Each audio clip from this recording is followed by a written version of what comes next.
మా శాంతి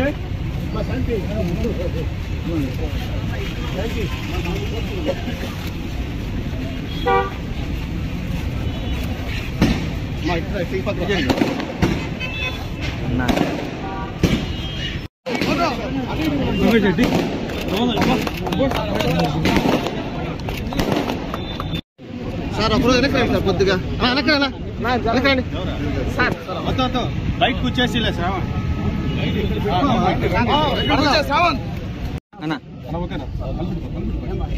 45-46కి సంబంధించి పొగతోట బృందావనం సంబంధించి పూర్తిగా ఏదైతే న్యూ టాకీస్ నుంచి విజయమాలకు వెళ్ళే రోడ్డు, అలాగే దానికి అనుసంధానమైన 2 ప్యారలల్ రోడ్స్,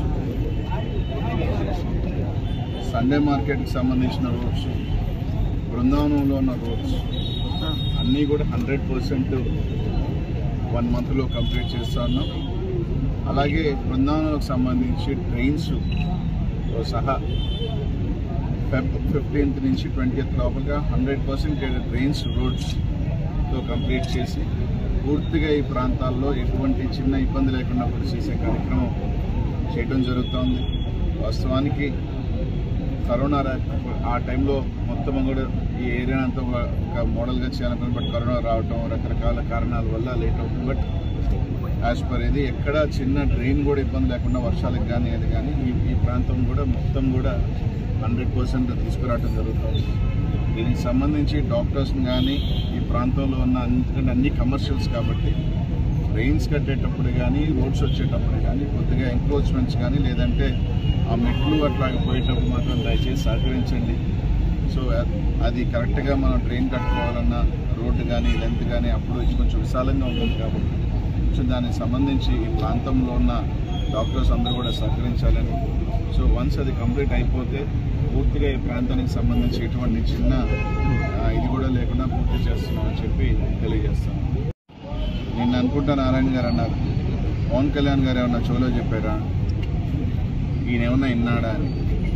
నారాయణ గారు నేను అడుగుతా ఉన్నాను, ప్రతి పని ఏమన్నా నువ్వు మాట్లాడే ప్రతిది కూడా నువ్వు కళ్ళతో చూసావా, నువ్వేమన్నా చెవులో చూసావా, విన్నావా? జగన్మోహన్ రెడ్డి గారు అనిల్కి టికెట్ ఇట్లేదు, దమ్ముంటే పోటీ చేయని, నాకు రావట్లేదు నన్ను విన్నావా? ఒకటి అడుగుతా ఉన్నాం. కాబట్టి నిన్నేదో చూసాం, ఆయన ప్రజలకు దగ్గరగా ఉండే మనిషి అంట. 4.5 సంవత్సరం ఏ ప్రజలకు దగ్గరగా ఉన్నాడో తెలియదు. ఒకడికి ఫీజు తగ్గిలా, ఒకరికి వైద్యం చూపిలా, చిన్న స్కూల్స్ని చంపేశాడు. ఎవరైనా చిన్న స్కూల్స్ బతుకుతున్నారంటే ఆడపోయి ఒక నారాయణ స్కూల్ పెట్టి ఆ చిన్న స్కూల్స్ అన్ని మూతేసి ఆ స్కూల్స్ లాక్కున్నాం. ఇది వాస్తవం కాదని అడుగుతా ఉన్నా. నిజంగా నీకు ఎక్కడైనా విద్యా సంస్థల్లో ఎన్ని చిన్న స్కూల్స్ బలైపోయినాయి నీ వల్ల, మీ విద్యా సంస్థల వల్ల, మీ కార్పొరేట్ మాఫియా వల్ల నెల్లూరులో కానీ రాష్ట్రాల్లో కానీ ఎన్ని చిన్న స్కూల్స్ చంపేసారు మీరు మాట్లాడతారా? మీరు ఈరోజు ఒక్కటే అడుగుతా ఉన్నా, నెల్లూరు నగర ప్రజలందరినీ కూడా అడుగుతా ఉన్నా. నేను తప్పులు చేసుంటానో, మంచి చేసుంటానో, చెడు చేసుంటానో ఇవన్నీ పక్కన పెడితే నెల్లూరు నగరంలో ఏ ఒక్క వ్యాపారస్తుడైనా లేకపోతే ఏ ఒక్క బిల్డింగ్ కట్టుకున్న వాళ్ళకైనా నేను కానీ నా కార్పొరేటర్లు కానీ ఏ రోజైనా వచ్చి ఆ బిల్డింగ్లు కానీ ఆ వ్యవస్థలను కానీ వ్యాపారస్తులను కానీ ఈ 4.5 సంవత్సరంలో ఇబ్బంది పెట్టిన సంఘటన ఒక్కటైనా ఉందని అడుగుతా ఉన్నా. మీకు ఫోన్ చేసి డబ్బులు అడగటం కానీ ఎక్కడైనా కానీ నెల్లూరు నగరంలో ఒక ట్యాక్స్ అనేది కానీ వసూలు అనేది కానీ ఎక్కడైనా జరిగిందా అని ఒక్కసారి ఆలోచన చేయడం మాత్రమే అడుగుతా ఉన్నా. ఎక్కడైనా ఏ వ్యాపారస్తుడైనా మీకు ఫోన్ చేసి మీ బిల్డింగ్ ఇలా కట్టారు, మాకు డబ్బులు పంపించండి, లేకపోతే మీకు పర్మిషన్ కావాలంటే ఈ విధంగా పంపించండి అని కొత్త క్లినిక్స్ కట్టుకున్నారు. ఒక్క డాక్టర్కైనా కానీ మా కార్పొరేటర్ కానీ అనిల్ దగ్గర ఎమ్మెల్యే దగ్గర నుంచి ఒక ఫోన్ వచ్చింది. స్వేచ్ఛగా వ్యాపారం చేసుకునే ఇది నెల్లూరు నగరంలో ఉంది, ఉంటుంది కూడా. ఇప్పుడు రేపు చిన్న పొరపాటు చేస్తే రకరకాల ఫోన్లు రకరకాల దండకాల బ్యాచ్లు దిగుతారు. ఇదే పనిలో ఉంటే ఆలోచన చేసుకోండి. కనీసం ఆయన దగ్గరికి వెళ్లే పని కూడా లేదు. అలాగే నెల్లూరు నగరంలో ఉన్న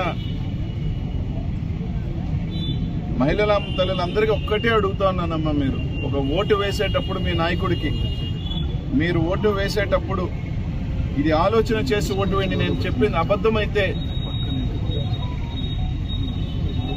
నారాయణ మెడికల్ కాలేజీలో గత 5 సంవత్సరాలలో 6 సంవత్సరాల్లో 5 మంది ఆడబిడ్డలు ఆత్మహత్య చేసుకున్నారు. ఒక్క ఆడబిడ్డ చనిపోయినప్పుడల్లా ప్రతిసారి ఆయన నెల్లూరులోనే ఉన్నాడు, అదే క్యాంపస్ లో ఉన్నాడు. కనీసం ఆడబిడ్డ కడచూపైనా చూశాడు అతను. మీ బిడ్డ కాదు, వేరే ఊర్లో బిడ్డ కాబట్టి మాకు సంబంధం లేదనుకుంటారేమో. ఒక్కసారి మానవత్వంతో ఆలోచన చేయండి. ఇది నేను చెప్పింది తప్ప ఒప్ప. 5 మంది ఈ రాష్ట్రంలో ఏ మెడికల్ కాలేజ్ లో కూడా ఒక ఆడబిడ్డ సూసైడ్ చేసుకోలే. ఒక్క నారాయణ మెడికల్ కాలేజ్ లోనే 5-6 బిడ్డలు చేసుకున్నారు. ఒక్క బిడ్డనైనా సరే కడసార పోయి చూశాడా? కనీసం ఆ క్యాంపస్ లోనే 10 అడుగులు వేస్తే ఆ బిడ్డను చూడొచ్చు. ఒక్క బిడ్డనైనా పోయి చూసి ఇది చేశాడు. అట్లాంటి మానవత్వం లేని మనిషి. ఇదే మన బిడ్డలకి జరిగితే మనం అట్లాంటి వ్యక్తిని ఎన్నుకుంటామా? అట్లాంటి వ్యక్తికి ఓటు వేయాలని ఆలోచన చేస్తామని మాత్రం ఆలోచించండి. నేను చెప్పింది తప్ప ఒప్ప, జరిగిన మాట వాస్తవాలు కాదా? చాలా సార్లు కూడా చెప్పాను నేను. ఈ రోజు దానికి సమాధానాలు చెప్పలే, ఏదేదో సమాధానాలు చెప్తాడు. దీనికి మాత్రం సమాధానం చెప్పొచ్చుగా. పైన 30 కింద 20 అంటే మాత్రం సమాధానం చెప్పాడు. నాకు 50 లక్షలు పంపించిన మాట వాస్తవం కదంటే ఇప్పుడు దానికి సమాధానం చెప్పలా. నీ కాలేజీలో ఆడబిడ్డలు నీ కాలేజీలో ఎందుకు చనిపోయారు వేదని దానికి సమాధానం అంటే ఆయనకి నచ్చినవి చెప్తాడు, ఆయనకి ఇబ్బంది కలిగే మాత్రం చెప్పడా? ఇది అడిగాను ఈరోజు. నెల్లూరులో నగరంలో ఉన్న ఆడబిడ్డ ఏ తల్లికైనా బిడ్డలున్న తల్లి అడుగుతున్నా, మన బిడ్డ కాదు, ఎక్కడో అనంతపురం బిడ్డో, కర్నూలు బిడ్డో, శ్రీకాకుళం బిడ్డో అని ఊరుకుంటామా? ఆలోచన చేయండి. ఒక మానవత్వం లేని వ్యక్తతను. ఈ 3 నెలలు మీ ఇళ్ళకి తిరుగుతాడు, డూప్ చాట్లు కడతాడు, నేనే ఉన్నాను, అదంటాడు ఇదంటాడు. 3 నెలల తర్వాత మీరు గుమ్మం కూడా ఎక్కలేరు. కనీసం ఆ గేట్ లోపలికన్నా వెళ్తారని అడుగుతాను. మీ ప్రజలు దేవుడు ఎరుగు. వాళ్ళ నాయకులు కార్యకర్తలు ఎవరో చెప్పమనండి, నేరుగా పోయేవాళ్ళు. వాళ్ళ నాయకులు ఆ పరిస్థితి ఉండదు. మంచో చెడో తిట్టించుకుంటానో నేను ఏం చేసినా మీ బిడ్డగా తిరిగేవాడిని. ఒక పని లేటుగా అవుతుంది, ఒక పని ముందరవుతుంది, కానీ మొత్తానికైతే మేము తిట్టేదానికైనా అందుబాటులో ఉండేవాడిని నేను. మీరు మన 4 మాట్లాడాలన్నా కూడా దొరకని వ్యక్తిత్వం. అట్లా ఆలోచన చేయండి. ప్రతి తల్లి ప్రతి వ్యాపారస్తుని కూడా అడుగుతా ఉన్నా, ఈ 4.5 సంవత్సరంలో మా వ్యాపారాలకు ఇబ్బంది కలగలేదు అంటే మాత్రం సాయం చేయండి. ఏ బిల్డింగుల దగ్గరికి, మేము కట్టిన బిల్డింగుల దగ్గరికి మా దగ్గరికి రాలేదు అని అంటే సాయం చేయండి. నేను ఇబ్బంది పెట్టుంటే చేయాల్సిన అవసరం కూడా లేదు. ఆలోచన మాత్రం చేయండి అని మాత్రం అడుగుతా ఉన్నా. చెప్తా ఉన్నానబ్బా, నువ్వు డబ్బుతోనే కొనాలనుకుంటున్నావు, డబ్బుతోనే రాజకీయం చేయాలనుకుంటున్నావు. నేను చెప్పిన దాంట్లో పైన 30 కింద 20 అది పక్కా. నీ బంధువే రాజీ చేసినాడు, నీ బంధువే మధ్యస్థం చేసినాడు. పైన 30 కింద 20 ఇది ఫిక్స్. పండగ తర్వాత చూస్తాం కదా, దానికి ఎందుకు వెయిటింగ్? నేను చెప్పింది నిజమా కాదా అని తెలుస్తుంది. మరిన్ని వీడియోస్ కోసం ఛానల్ ని సబ్స్క్రైబ్ చేయండి. లేటెస్ట్ అప్డేట్స్ కోసం వాట్సాప్ ఛానల్ ని ఫాలో చేయండి. అండ్ లింక్ డిస్క్రిప్షన్ లో ఉంది.